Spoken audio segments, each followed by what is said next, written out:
So when Jimbo was just an idea, I literally drew out, like, didn't know how to code, didn't know how to do anything, but I had the vision for it. I knew what I wanted it to look like. So I got a notebook. I went to Walgreens, bought a notebook, and drew out every single page.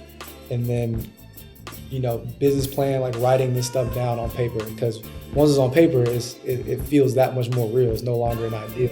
Welcome to this episode of the Business of Athletes podcast, where we cover the business of athletes from all angles. And on this episode, we have the pleasure of interviewing Trey Fields. Trey graduated from Yale 2019. He's a pro athlete, and he is a startup founder for Jimbo. Trey, welcome. Yes, sir. Thank you for having me. Appreciate it. No problem, man. No problem. So briefly, I just want to start, man, and let you tell our audience who might not be familiar with you a little bit about your story. Yale, MBA, to where you are now, man. Yeah. Shoot. I feel like my story it goes back to even before Yale. It was always that under recruited, undersized kid, right? Kind of felt like I was slept on my entire career, and I grew up in Charlotte, North Carolina. High school, Charlotte Christian. Steph Curry played there.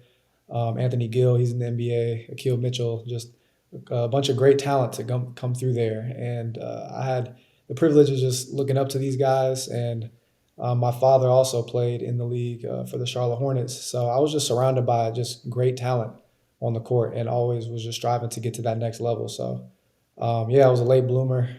My first dunk was like senior year in game. Like I had my rim grazers and stuff when I was 13, but my athleticism and my game really didn't like take that next step until I feel like, senior year, freshman year of college. So yeah, went to Yale, 4 year, player in the rotation, started 3 years, won two championships, went to the tournament twice, had an upset over Baylor in my freshman year, and then wanted to keep playing. So went to the G League draft, got picked up by the Windy City Bulls, which is Chicago's affiliate.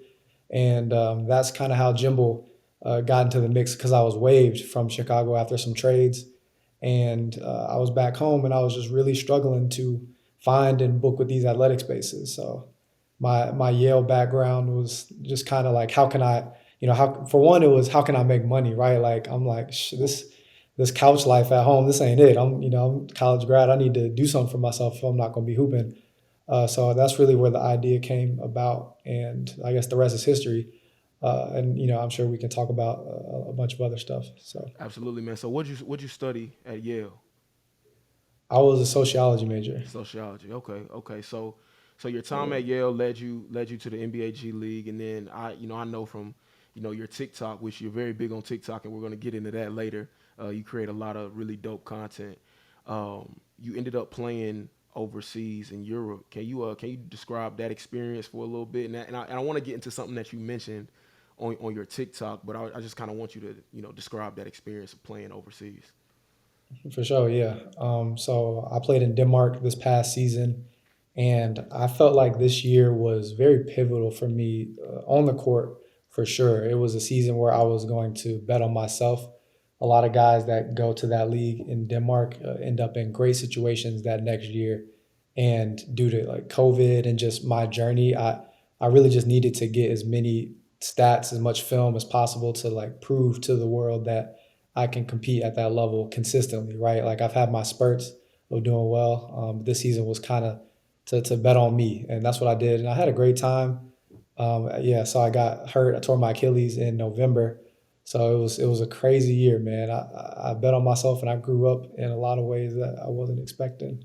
But I'm definitely happy about it because a lot of good came out of it, believe it or not, regardless of the injury. So Absolutely, man. You said in one of your TikToks that you were in an apartment with a washer machine that was oddly placed, but you switched mhm. your perspective and leaned into those low moments. And at the end of the TikTok, you said it was a perfectly placed washer machine. And I probably have that played on this pod when we chop this up. But can you just kind of like for any young athlete who's going through adversity with injuries or just in their career period, like how did facing that adversity shape you as far as um, maintaining a grasp on perspective and staying positive and staying optimistic.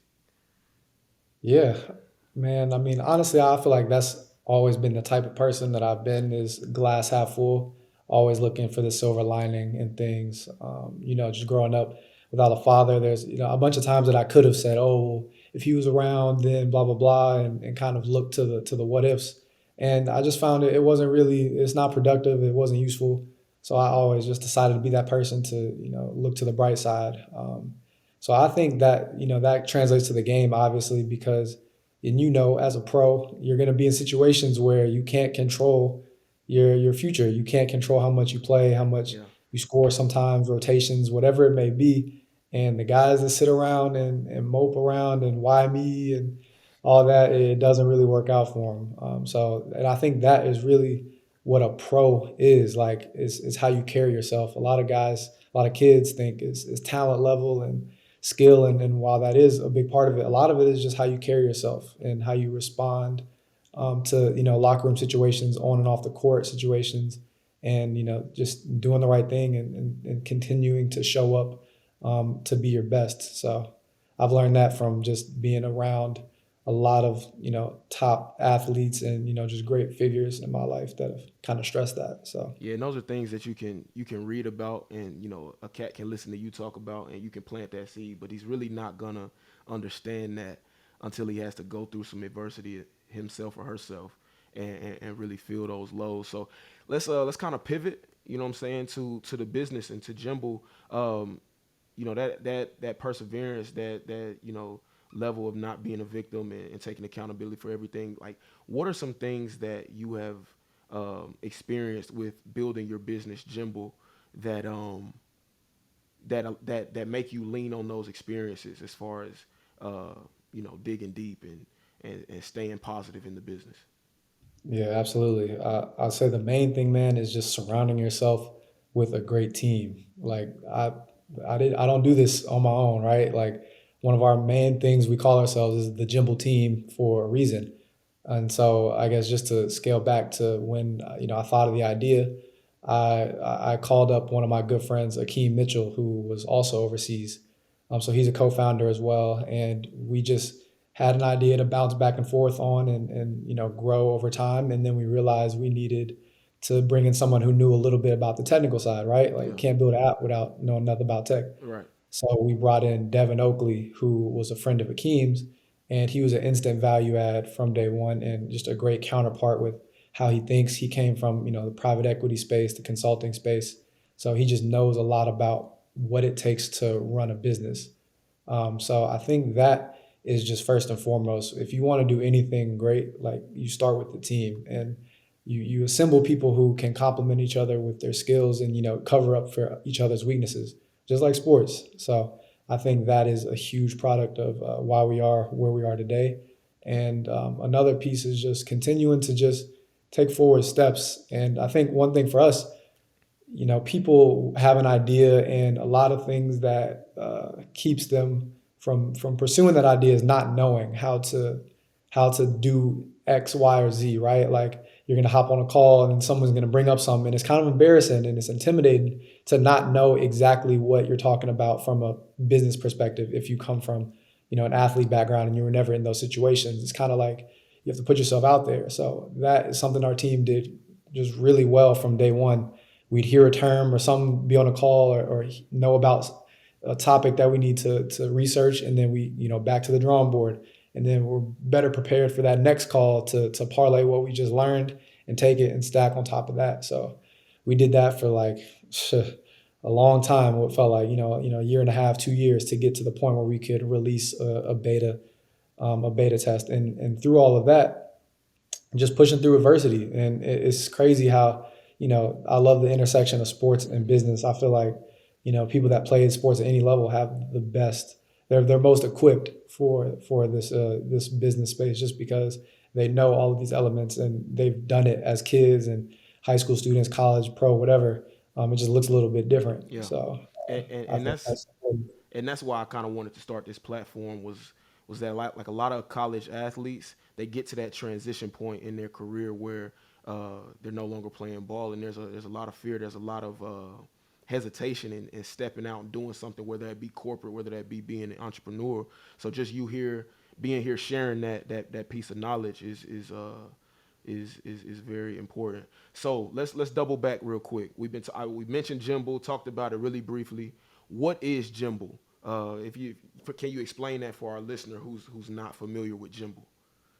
Absolutely, yeah. Jumble is a software that connects communities to trainers and athletic venues for workouts, group fitness experiences, and facility rentals. So, if I'm someone who's looking to book with a trainer or to rent out a basketball court or a dance studio, I can go on my phone and book it directly. And it's a tool for business owners to run their training business at a very high level in a space where you can grow together with your clients and with the community. Word. So, um, I think it's a great idea because I think about back in my college football days when me and some of the boys are looking for a space to go run the rec, play basketball. We go to the rec, it's full. We just kind of want a space to ourselves. I can imagine that there's a huge market for that. Have you what about the competitors in the space? Like what makes you guys unique and able to outwork and eat up more market share to your competitors?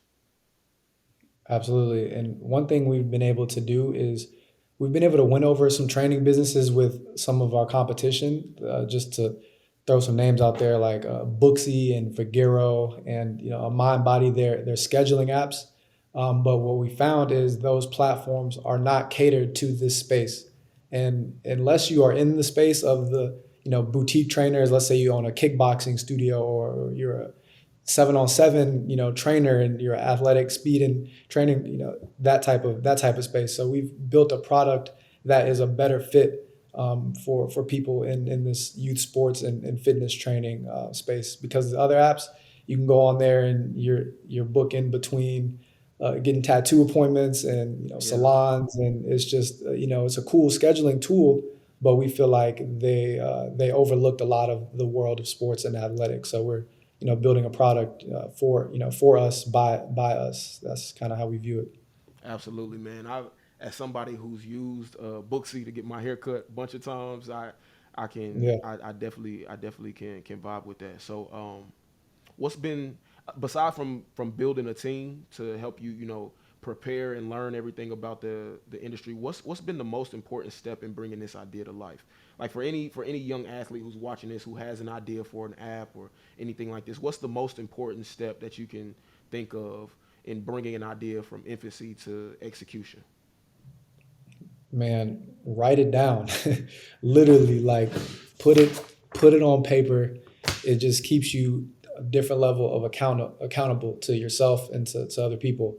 So when Jimbo was just an idea, I literally drew out, like, didn't know how to code, didn't know how to do anything, but I had the vision for it. I knew what I wanted it to look like. So I got a notebook. I went to Walgreens, bought a notebook, and drew out every single page.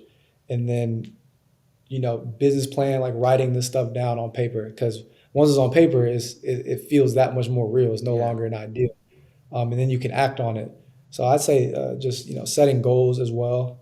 We don't get to the place where we'll be in multiple cities this fall without setting the goal of which what we had back in the day was just get 30 people to believe in it, 30 facilities or 30 trainers in the Charlotte area. That was like one of our first goals, and you look up and you keep working towards it, and then you're like, all right, what's next? So writing it down, putting out goals that are, kind of out of reach, that make you hustle for it and make you go a little bit harder. Because even if you fall short, you made a lot of progress. So Right. that's what we've just continued to do over the past 2 years. Word. So you mentioned the gym starting with getting 30 people to believe. How did you engage and communicate with those partners, with those gyms, trainers, and potential investors in Jimble? Yeah. We just call it trench work, man. That's what we call it. But what that means is Googling them, finding them somehow, word of mouth, and showing up, like literally pulling up on their front door and saying, "Hey, I'm Trey, I'm Akeem, I'm Devin. This is what we're building. This is how we can help you. Are you interested?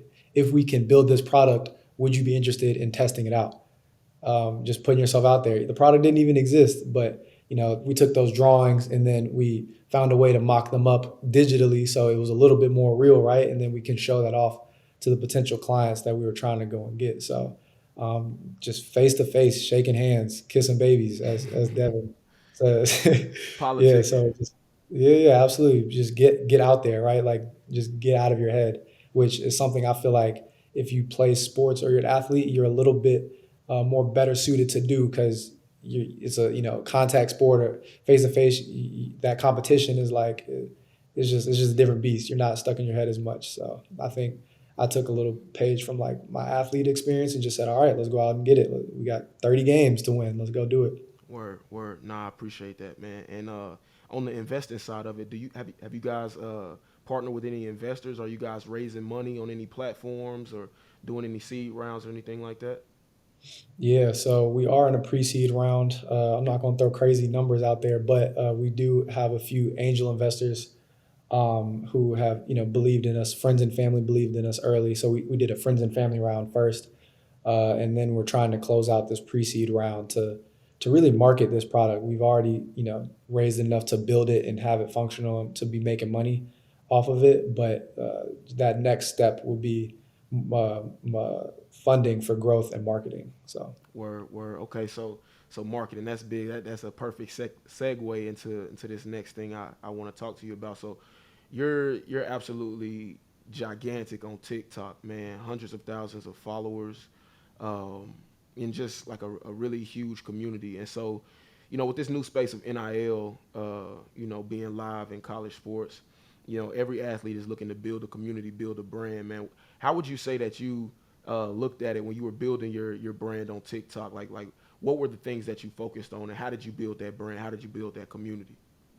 Absolutely. And every time I'm asked this question, I have to give props to this girl who worked for YouTube at the time. Her name is Maddie Dewey.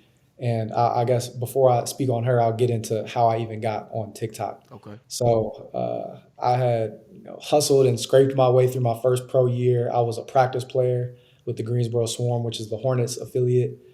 They finally signed me at the end of the year, right before COVID, right before the pandemic, where people were grabbing toilet paper, like that homestay. I got signed about 2 months before that happened, and I finally had my first games. I was playing well. Boom, COVID. The Swarm coaches texted us and said, "No one leave the apartments. We're gonna figure it out. Like we don't know what's going on. Y'all just sit tight." And on day three of the homestay, my friend was like, "Yo, like you got to hop on TikTok. Like I think you'd be good at it," just because he knows I'm a creative person. And I I remember talking to him and I said, "Bro, I'm a grown man. I'm not hopping on this because my opinion of it was all dances and trends and musically, It's which it's is for the kids. absolutely." I said, "I'm a grown man," which like what is that? What does that even mean? So I downloaded it and it started off with just me being competitive. It was another way for me to compete since basketball was no more for the time being.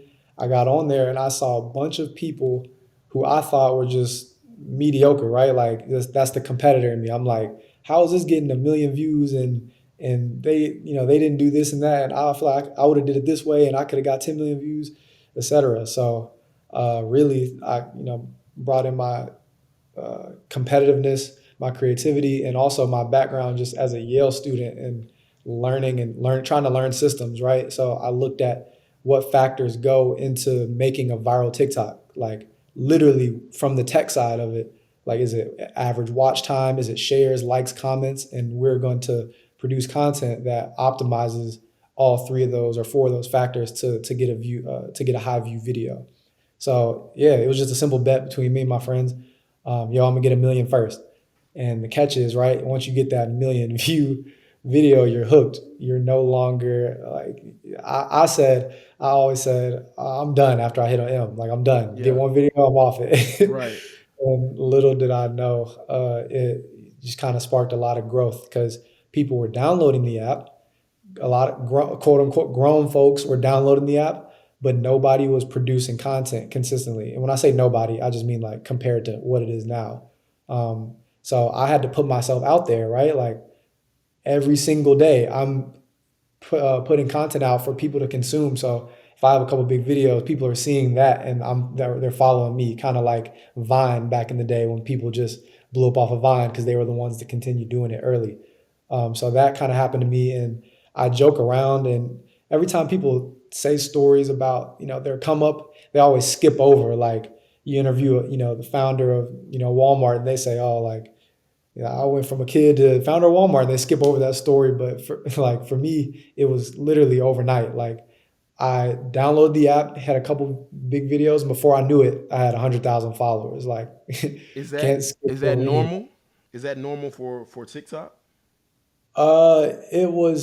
It was more likely to happen back then. It was more likely to happen. So Okay. I I don't even remember. Like, it happened, like, felt like within a week, right?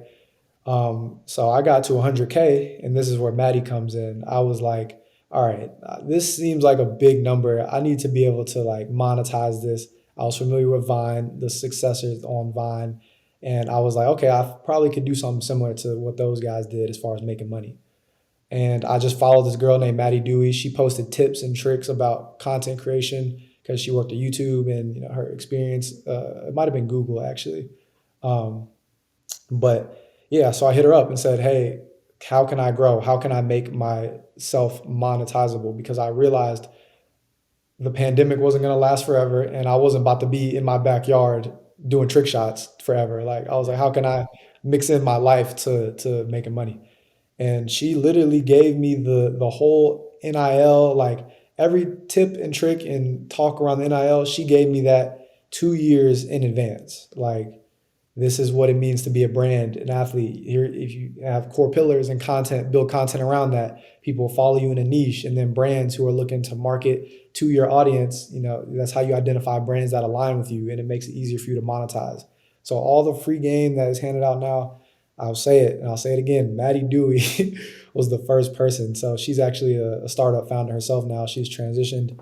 But yeah, I took, it was a 1 hour call. She charged me $50 for it, and it has made me way more than $50. So Yeah, I I'm bet that forever call is super valuable now. I bet appreciate it. it's worth thousands, Yeah, if not yeah, more. yeah, yeah, So for sure. so just I want to condense that real quick. So you said consistency of posting, building a niche community, and what was the other one? I say consistency, building a niche community, and man, I mean, that's really it. Just going on and learning. Like, you got to consume a lot of content and know what works, Yeah, and then use that for yourself, right? Like, that's understanding part the of it. metrics. Yeah, yeah, Understanding yeah. the metrics. So, all right. So, what would you have done differently if NIL was like a factor while you were playing college ball at Yale? Is there anything that maybe you would have done differently that you think might help a college player now, besides understanding metrics and building that community? Mhm. Like what would you tell a college athlete who has the opportunity right now with NIL? Man, that's a good question. I saw that in the notes, man. That's tough. I feel like the thing I would have done, I wouldn't say different. Like, I think if you scroll back to my blueprint from day one, I probably would make many changes. The only thing that I would change is my mindset on, like, successful social media presence. That's actually exactly what I would say. And I just tweeted it the other day.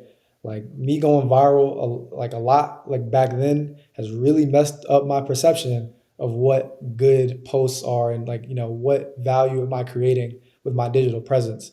Because now I'll post a video that gets 70 to 100,000 views, and I'm over here mad that it doesn't have a million views, where it's Right. still meaningful engagement, meaningful content. So I think if you focus on your why, that will carry you through all the ups and downs of, not being able to control if your video gets views. At the end of the day, you're producing good content, and you should be proud of it. And if you keep doing that over time, other people will finally see that value.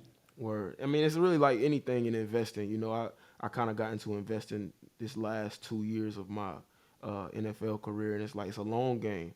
And the more I talk to people, the more I hear about content. Content is a long game. It's like the more consistent you are with it, the more you just do it every day, and like you said, learn. It's gonna pay off in the end, man. So I really appreciate that. And let me be a little bit more um, um, detailed. I said hundreds of thousands. You actually have 811,000 followers on TikTok, man. That's huge, and that really speaks to what you've built as a storyteller, as a content creator. and just as an athlete in the space, man. So congratulations on that. Thank you. Appreciate that. No problem, man. So before we wrap up, man, just tell everybody where they can find you on socials and where they can find Jimble, and when can they expect it to be live on app stores. Yeah. As far as my socials, just T Phils. If you just search that first letter, last name, it'll pop up on any platform. Jimble. You can find us on Instagram where we have more frequent updates at Jimble app. And then our website is jimble.us. And if you're a trainer or facility owner or athletic community organizer, Jimble is a great platform for you to grow together with your clients and with your community.